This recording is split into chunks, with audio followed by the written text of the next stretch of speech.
Hi, everybody. Thank you so much for joining us. We're going to be speaking today about what's been happening in the UAE after the biggest rainfall ever. We're going to be chatting about Taylor Swift and her brand new album, which frankly needs no introduction. And the Venice Biennale, which is happening right now. What is it? Where is it happening? What's it about? And what's our presence that's going to be there this year? This is Culture Bites coming to you from the national news. I'm Enas Refaei. I'm Farah Andrews. And I'm Maan Jalal. So, hi guys. We're not in a studio. Hello, hi. We aren't together. Weird thing, we're not in the studio. Yeah, we are not together. We are separate. So even though we've all come back from Eid, we're still not together because of the weather update. So how are you guys? I want to know because I'm from Abu Dhabi, and obviously Abu Dhabi I don't think was hit as bad as Dubai. How are you guys? We've been, I can speak for myself. I've been very lucky. We haven't had any major damage to the house, but it was a biggie. Hey, I can't believe it's like a week ago today and we're still feeling the repercussions of the storm. Man, what was it like for you? Yeah, I was quite lucky. Like, I'm in an apartment and there wasn't damage, but like I'm near 2nd December Street, which is a really busy part of Dubai, and a lot of those, which is close to Satwa, and a lot of those areas have had a lot of water on the roads and lots of puddles, and so traffic around my area has been really bad. But I mean, I was sick last week, and so actually on this day last week when the storm happened, I was sick in bed. I had a fever, and I woke up at like 4 or 5, and I saw these messages, people asking me, "Are you okay? What's going on?"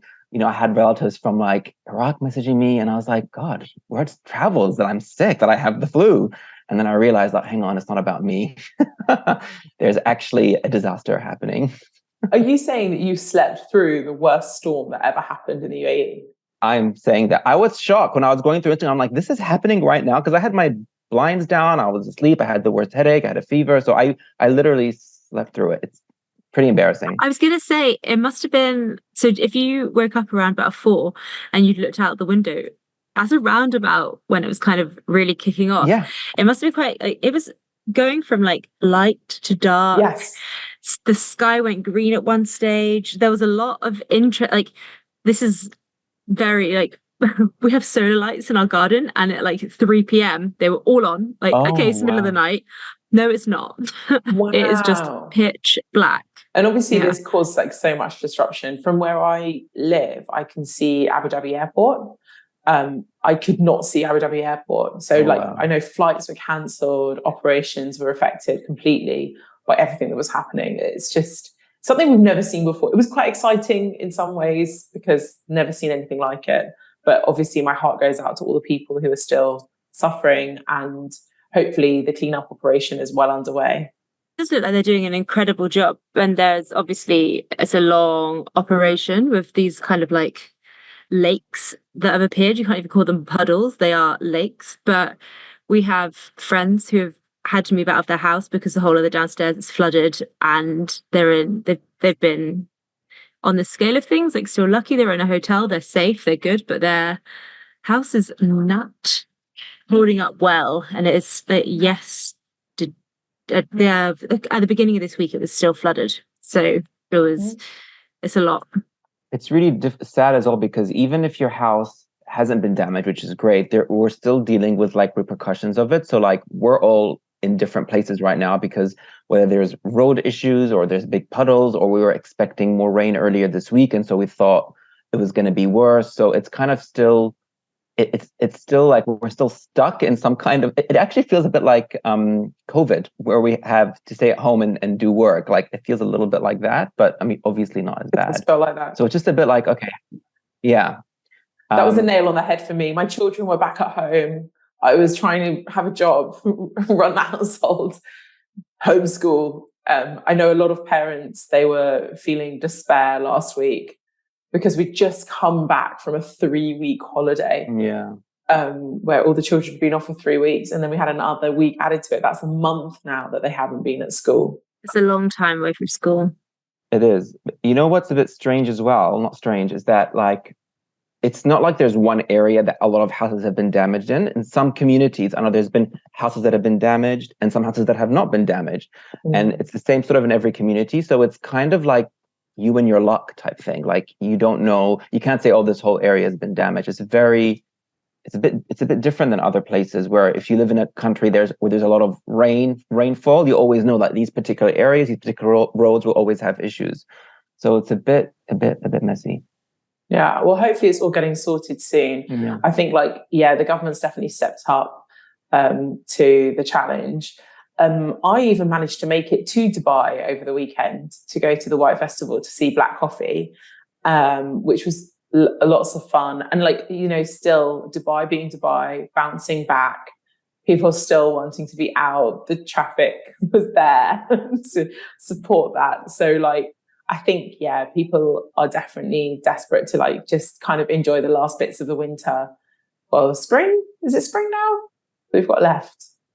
Definitely spring, well into spring. Yeah. Spring has sprung. Spring has sprung. Yeah, I think you're right. People just want to get on with it. And it's not like, there's gallery openings, exhibition openings happening this week. People are still going to the mall and shopping. People are still going out.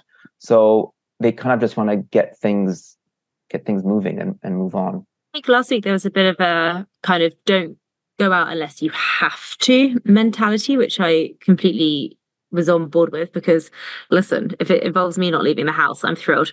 But now it is definitely a case of people trying to listen. If you're navigating some big puddles, big lakes, just kind of planning the journeys and maybe taking into account that it's maybe going to take a little bit longer, but we're getting there. We're definitely getting there. But what's the nicest thing about that's happened? Like I was saying, making a joke that I've been getting lots of messages from people.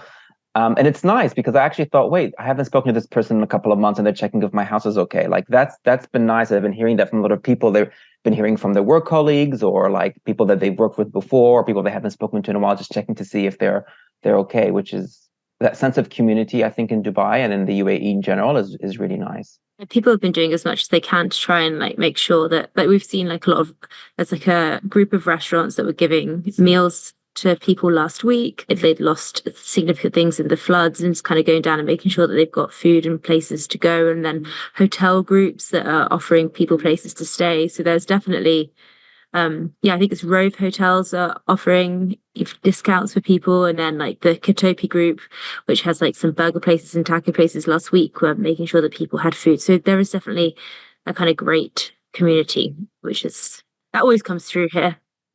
Yeah, it does. I think it's also really important to mention this is not cloud seeding. So everybody who's been thinking it's just not. We did our research here at the National. We spoke to a lot of experts. So there's nothing we can do about it. We're just going to go on with it now. Yeah. Did you think it was cloud seeding? Me? No, I didn't think. I mean, I don't know. I don't know much about cloud seeding, but I didn't think it was. The only thing I know is that cloud seeding doesn't create lightning, from what I understand. And there was lightning here. So, because if you could create lightning, you would have the power in your hands, right? Electricity. Like Zeus. Yeah, like Zeus. Okay, so on our list today, Maan, you're here. Your first podcast where you're here for the whole run now. We've brought you in. It's no longer Man About Town. It's Maan is here.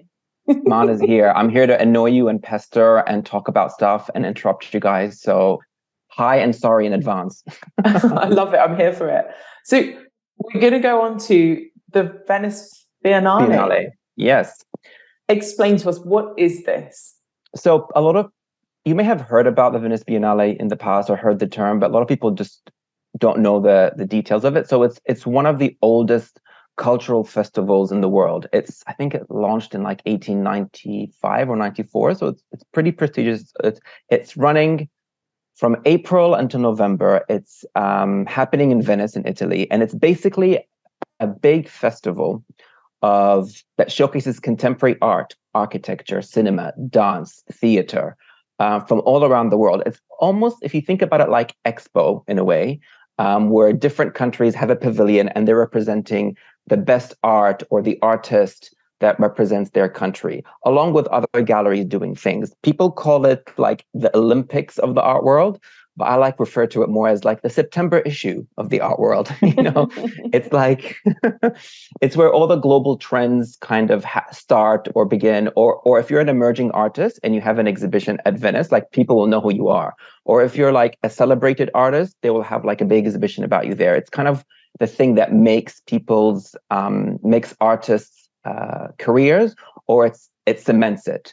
So it's a really cool social fun thing. Like I said, it lasts for a long time, like from April all the way until November, April 20th to November 24th. And this year is the 60th Venice Biennale, because it happens once every 2 years. It doesn't happen every single year. Biennale that kind of kicked off all the biennales, like, because we've obviously, there's now in Riyadh. So this is the OG Biennale. This is the Mother Biennale. The Mother Biennale. The ultimate Biennale that began it all. And it's a big year this year. It's a big year because 60th is a big deal. And they have a really cool theme this year, which is foreigners everywhere. And it's basically focusing on artists that are foreigners, migrants, expats, people who live in diaspora, refugees, and other people who are like considered outsiders or live in the margins, and focusing on artists from those communities or work about those communities and highlighting it. Now, I just want to say, aside from the pavilions of each country, the Biennale is split into two sections. They have Italian names that I'm going to attempt to pronounce. One is called the Nucleo Contemporaneo, which basically means contemporary art. So it's all artists like right now, creating work right now. And the other one is the Nucleo Storifico, which is basically any historically significant artist from the past. So I never would have guessed that from those names. Contemporary. Really? No, I'm joking. Nucleus. Oh, okay. Yeah, gullible. So there's kind of something for everyone. Like if you're more into like modernist or historical art, then you can see that. But if you want to like cool conceptual contemporary stuff, you can see that.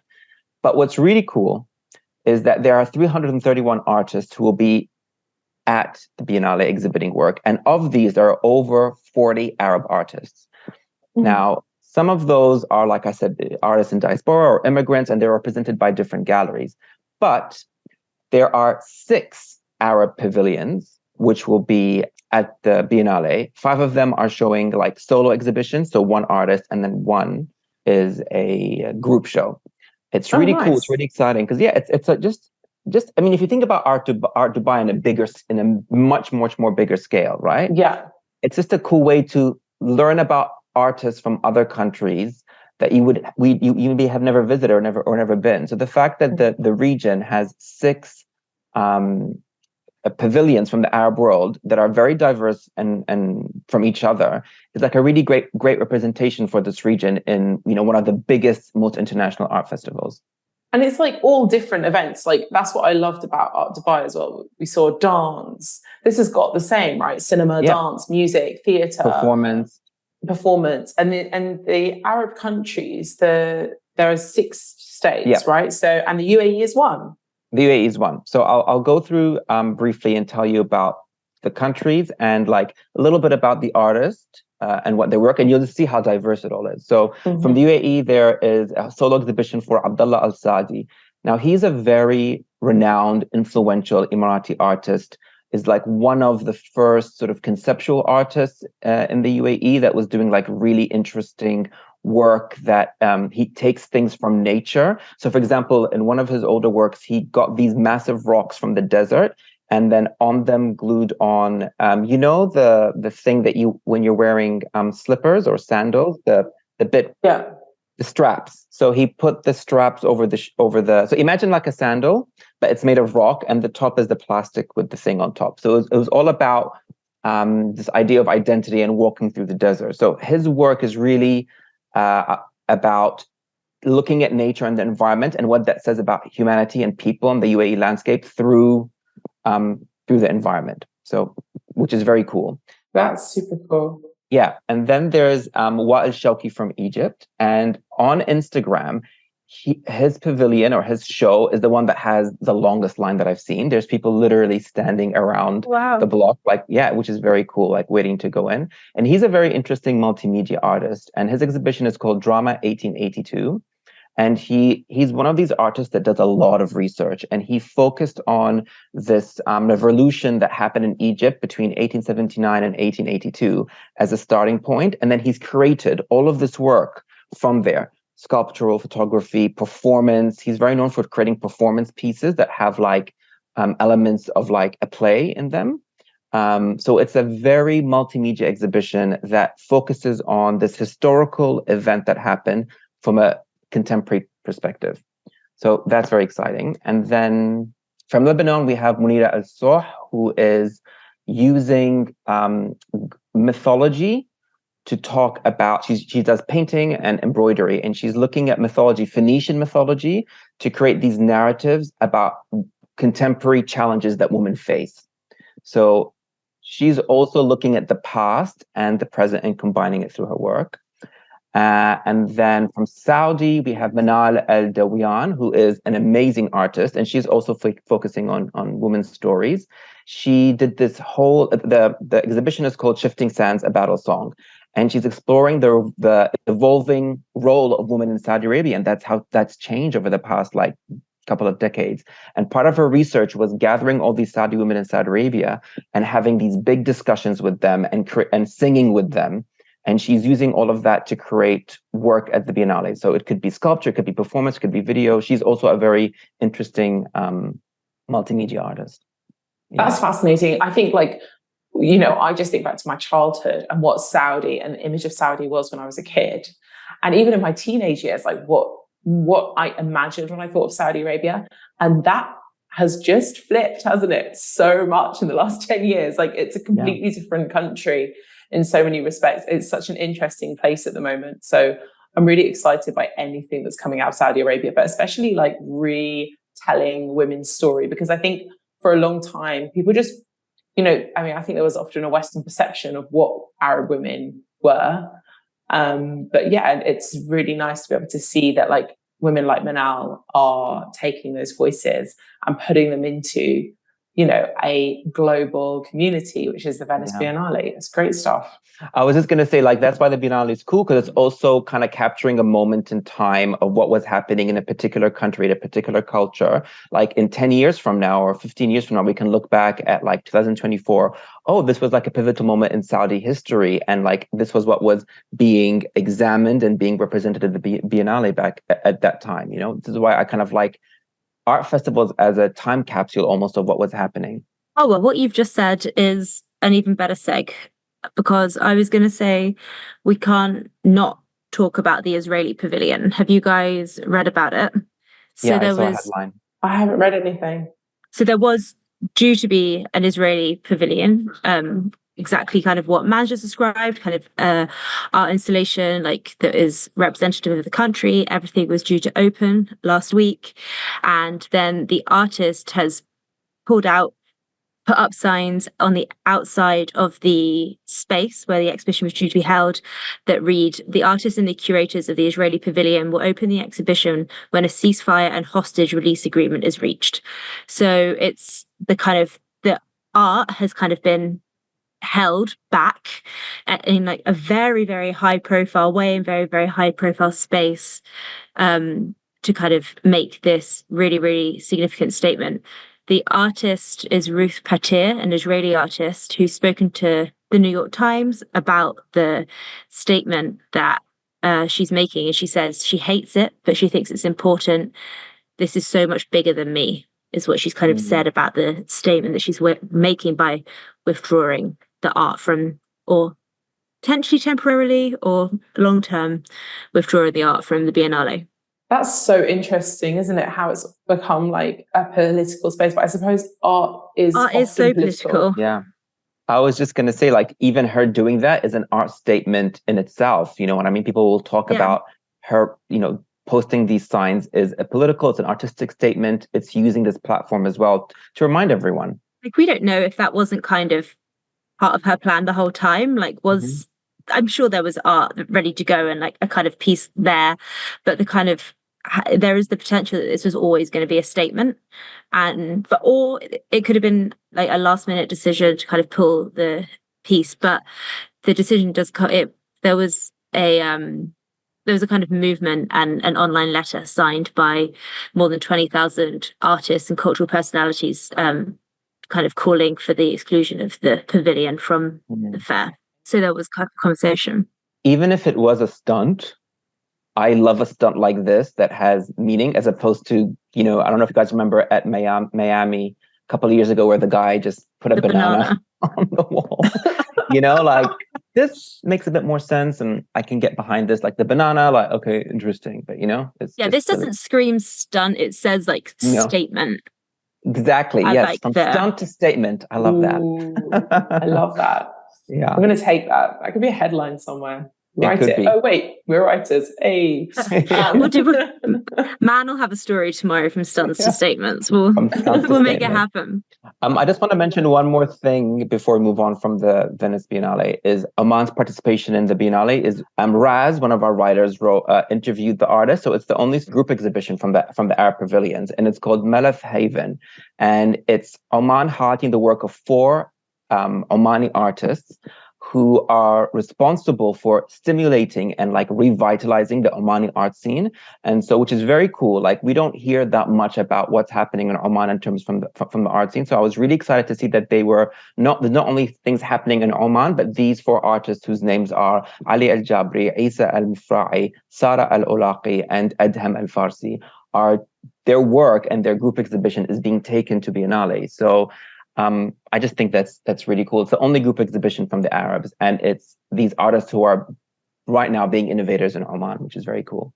The work on show isn't just limited to the country's pavilions. There are group shows and different galleries that go and take amazing work from the countries that they're from, kind of like similar to like the Art Dubai kind of vibe. Yes. And so then there's like, I think you said this number already, Maan, but more than 40 artists from the Arab world. And so obviously we have like UAE, Egypt, Lebanon included in what we've just discussed, but there's also Iraqi artists, Palestinian artists, Sudanese artists all showing at the event. So it's like, it is an incredible representation from this part of the world. So can we get to Venice then, guys? Yeah, shall we go to Venice? Like this is, I feel like we're selling it so hard, and I haven't got a ticket. I mean, it's running until November, so anyone like basically for like half of the year. It's not a flash in the pan. For half of the year, you've got an opportunity to go and kind of see this artwork from around the world. So it does kind of really allow for art appreciators to kind of be there and take it in. It doesn't just have to be. It's not just 4 days in Venice. Yeah. And another great title for an unnamed novel yet, 4 Days in Venice. Listen, I'll start writing them eventually. You're just coming out with these, Farah. Yeah. This is my problem, man. I can do the headlines, but I've never followed through with the actual novels. Just get enough headlines, and maybe it'll just be a novel of titles. The week that I'm not here, you'll be like, that's the week that her novel happened. I was gonna say we also have because it's going on for so long, we'll probably, if there's breaking stories, interesting stories, we're going to be reporting on them in the national newspaper, on our Instagram, or here. So this is not the first and last time we speak about Venice. Yeah. Venice will come up again. It'll follow us for the rest of the year. Have either of you been to Venice? I've never been. Not. You've never been to Venice? Have you? No. I've been twice. Oh, okay. My mum loved Venice as a child, so she often wanted to go there on holiday. It's a very romantic city, but as a teenager, not so much. Like just as a young teenager, like 14 years old, just strolling around Venice. I was like, not up for the gondolas as a teenager. Just when like a bit huffy and puffy as a teenager, I think that's what I was like going around Venice. Although I did have a camera and I did take some good photos. Yes, I was that teenager. Are there any good films set in Venice? Good. I feel like it's a rom-com kind of vibe. I mean, only last week I watched A Haunting in Venice, the new Kenneth Branagh Agatha Christie, but I'm not sure that we're going to call that top tier art. But it's great. Well, the new Ripley, there's a whole section of that's shot in Venice. That is top tier art. That is definitely top tier art. I definitely recommend that still. I need to watch that, yeah. Two ends of the spectrum there from us both. Although the Kenneth Branagh Agatha Christie's, I've got a lot of time for. I'm really enjoying them. Anything Agatha Christie, I enjoy. That's good. They're good films.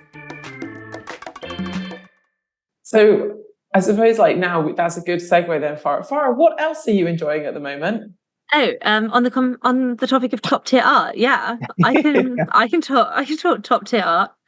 Obviously, it's been a big week for my community. Don't hold We back. we have a new album from Taylor Swift. Listen, it's been big. How did you react? Did you guys know this was happening? Was this like announced or was it a shock? Yeah, this is what confuses me. Oh, Yeah. Enas, it's like you have never been on a podcast with me talking about Taylor Swift. Yes, this was announced. She announced it at the Grammys when she was wearing her black and white dress. Yeah, she did. I remember, yeah. I'm going to just Google now the black and white dress. I can't remember what she looked like. But did you know there was going to be 31 tracks on it? No. All we knew about 16 songs. So we knew about one album. We also knew that she had lots of special editions. So there were like 4 extra songs that were going to be released on different albums, like the Black Dog edition, the Bolter edition, Albatross, and maybe the Manuscript. So they're the special editions. So those songs were kind of like extra songs that people knew were going to come. She loves dropping an extra song. The woman seems to be prolific. She cannot stop writing music. Does she maybe need to take a break? I think so, but we'll come to that in a second. And then obviously Friday morning came around. The album was released at midnight Eastern time, which is 8 a.m. our time. So that's a very sociable time for an album to be released, for us writing about it and listening to it. But I had a very busy day doing my actual job on Friday, so I stopped myself from listening to it until I finished work. And then by then the double album had dropped and everyone was like, oh my God, 31 songs. It's a lot of music to try and get your head around. 31 songs is a lot of music. So I actually put it on today when I was on the drive to school with the girls. So you must have had like 3 songs. There's not. Yeah, it basically had like 3 songs. And I had to skip a few because there's some bad language there, parents. Swears, yeah, she does swear. Yeah. So I had to skip a few. Just remind us the name of the album. Is it, I don't want to get it wrong, Tortured Poet, something? The Tortured Poets Department. Okay. And it's her, what album? 11th? 12th? Yeah, 11th. Wow. 11th, just straight new album. She's re-recorded 4 of her original 6 that were bought. So if we count them, then she's recorded 15 albums and she's 35. She's too young to be this prolific and this busy and this accomplished. I think it's incredible. Oh, it's amazing. Can you give us like a general vibe of the album? Okay, thank you so much for asking, Maan. So I'm going to do like preconception. We know, what do we know about Taylor Swift in the last year or so? She has been absolutely crushing it. She's been on top of her game. She has become a billionaire based purely on her music, like no other entrepreneurial sidelines. She has like contributed to like the American economy with her tour that has like actually boosted parts of the American economy, which is incredible. And she's on this seemingly unstoppable world tour, which I'm going to see in June. So when you don't hear from me for a while, it's because I'm in heaven. And so there's like been highs, but in her personal life, there have been lows. She separated from her partner of 6 years. She drew Allwyn. And so there's been other things going on. But so people were and like Tortured Poets Department, right? Like we got that as an album title. All of the artwork is black and white. It's very wistful. We were expecting something very heartbreaky. And people were also expecting it to be very specifically about Joe Allwyn. Is that what we got? Not 100%. No. It's a lot more synthy. It's a lot more upbeat, kind of poppy. But the lyric, it's very confusing because like the lyrics are like heart-wrenchingly sad. But then like the beat is like, oh, let's keep going. It's an oxymoron. Is that what artists always do though? I thought that was like normal. Yeah. But I was expecting, so she made these 2 kind of like folk style albums during lockdown, Evermore and Folklore. I was expecting something along that vibe, and that's definitely not what we got. We got something very poppy. And there are some songs that like actually do feel like obviously they're never going to be played in like actual clubs, but they have like that kind of like direction that they could be going in. I'm just loving the fact that obviously there are the songs, the overall music and vibe, and then there are the Swifties, and I'm sure you're one of them that's actually going through this like it's Morse code to her life. Right. Obviously, yeah. I think people need to calm down. Like, it isn't like we aren't reading Taylor Swift's diary to like know when she last saw her ex-boyfriend. And like these aren't like this isn't just like a news story about like gossip. Like people are like literally reading the lyrics and being like, right, well, this is what happened then. It's like, no, there can be some creative license. Like this is not like a direct statement about what this one man did.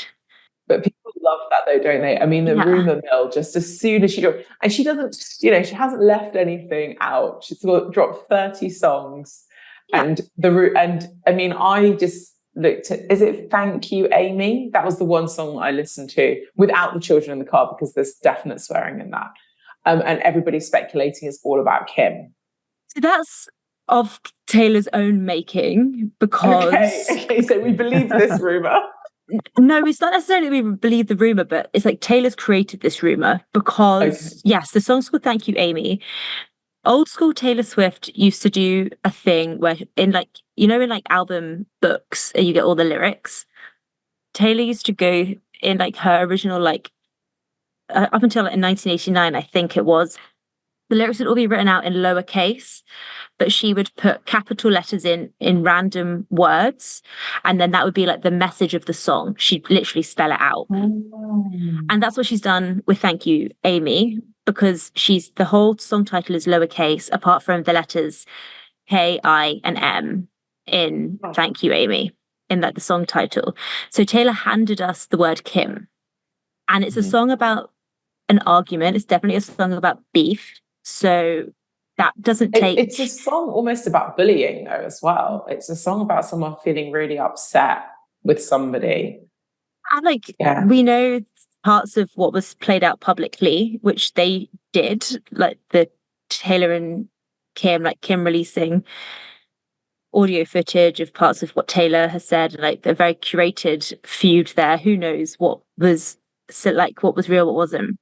I definitely went on a Google hunt yesterday because I was like, what happened with Kim and Taylor? And there's this like really old photo. Probably if you didn't phone me, because I would have been able to give you quite a passionate rundown about this and quite balanced, because before my job at the National, I was an entertainment journalist who obviously this was my beat. This is your beat, yeah.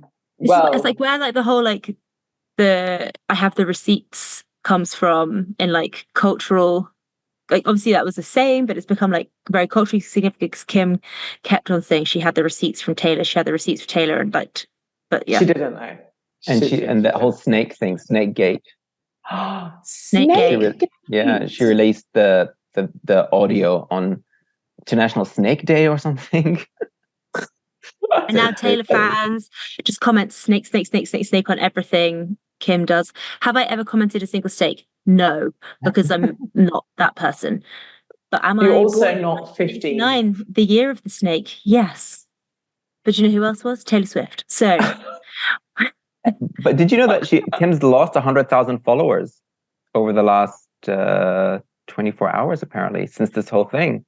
The impact, like this, the digital impact of Taylor Swift is wild. It is. It's crazy. Have you seen there's like, so in one song, I think it is in Tortured Poets, the song, there's a lyric that we declared Charlie Puth should be a bigger artist. And like his follower numbers have just skyrocketed.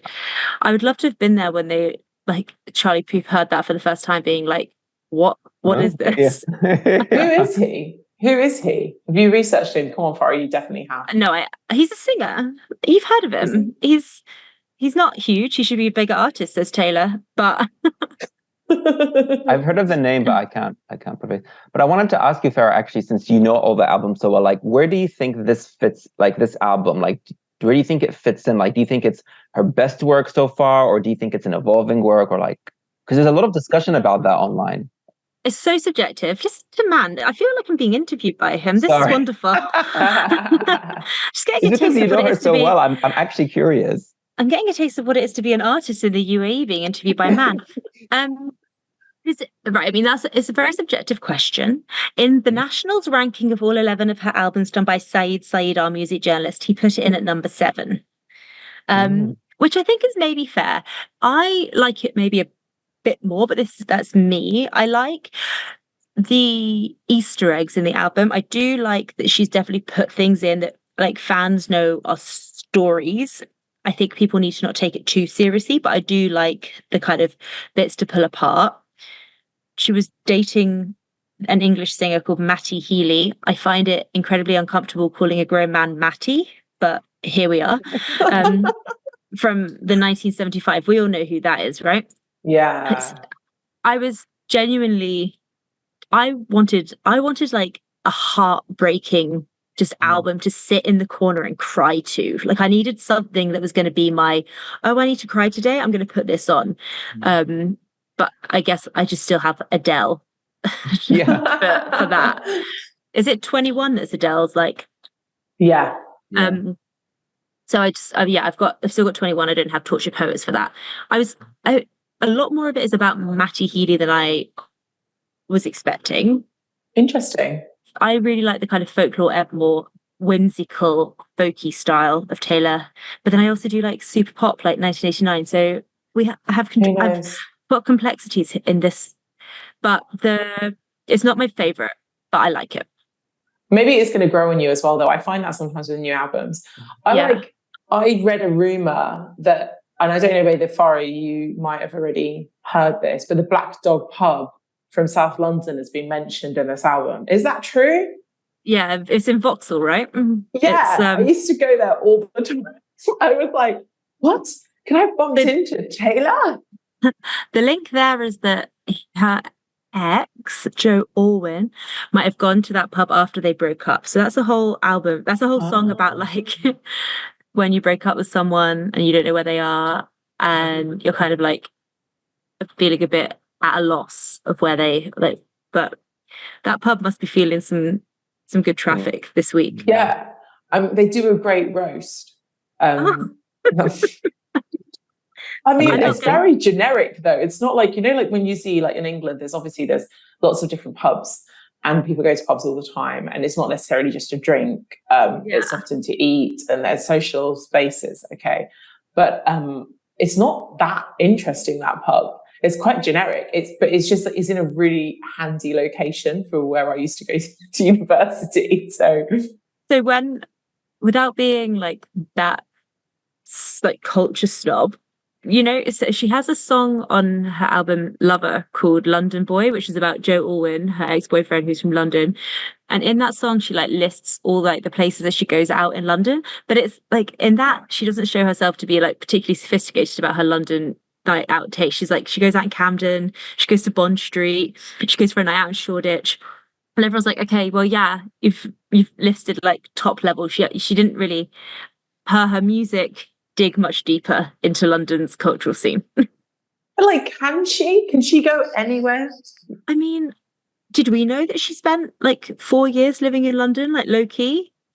So she must have been able to. She has a favourite kebab shop in Camden. They've got photos of her on the wall. Why didn't she mention that? That's the image. Yes. I agree with Maan. I think if she'd led with the kebab shop in Camden, it must have been Woody Fire. Very relatable. Very relatable. So I was going to ask you guys your top 5 tracks, but I'm 100% sure that you haven't got them. No, I haven't listened to the whole thing. I was just really fascinated by the Thank You Amy song, just because it was obviously everywhere. But then I actually like the song, and I think it's like... It's a good song. Aside from the Kim Kardashian of it all, I'm like, oh, this is a very nice, cool song, cool lyrics. I just think I'm excited. I know this is a weird thing, but I'm really excited to see how people will take these songs and cover them, because she's such an amazing... who was it? Somebody did that to one of her albums. The guy from Ryan Adams. Oh, Bryan Adams. Ryan. Ryan Adams. Who's that? How do I know He's this? An American singer. Oh, okay. And he sung them differently. And I was like, oh, like it makes you reminds you of what a great lyricist, is that the right word? She is, right? And what a great writer she is. And I think when you do that, you also realize, oh, these lyrics are timeless. These stories are timeless. I'm like interested in that aspect. I'm interested in the legacy of Taylor as she's creating it, you know? But you know, one thing I'll say as well, like, I'm so fascinated by her, like how she creates these communities and how people are like, it's like all these Swifties think of her like, it's different to Beyonce, right? Where Beyonce is like, she's a queen, you can't get near her. But Swiftie, you're like in for the ride. And I like that. Like, I think that's more difficult to do as an artist, where like people are with you and they're really emotionally invested in you. I think that's really fascinating. That's really cool. Yeah, I like the kind of parts of her cultural impact are like so interesting. I like the kind of like fact that she's got, like I said about Charlie Puth, like his like Instagram followers like shooting up and Kim Kardashian's plummeting. And then just like, if you like, obviously it's like, it's marketing, so like every brand's getting on board with it, but there are like, so you know how like dictionaries on social media will have like their word of the week, and so all the dictionaries have like this week, not all of them, but quite a few of them have kind of chosen like slightly left field words that feature on the album, because she's known for kind of using quite whimsical oldie worldy words in her lyrics. And so yeah, there's the kind of like cultural breakdowns of what Taylor's doing. So it's, yeah, she is interesting. And I mean, I will be a scholar, I will study, I will continue to. I'll write a thesis. I love that. Well, I think that's it then. I think that's all we have time for today. So thank you so much for listening to us despite our mad surroundings. Hopefully we sound okay. If you like this episode, please follow and subscribe on your favorite podcasting app. And don't forget to tell your friends and family about it. And don't forget to follow us on Instagram. Bye. Bye.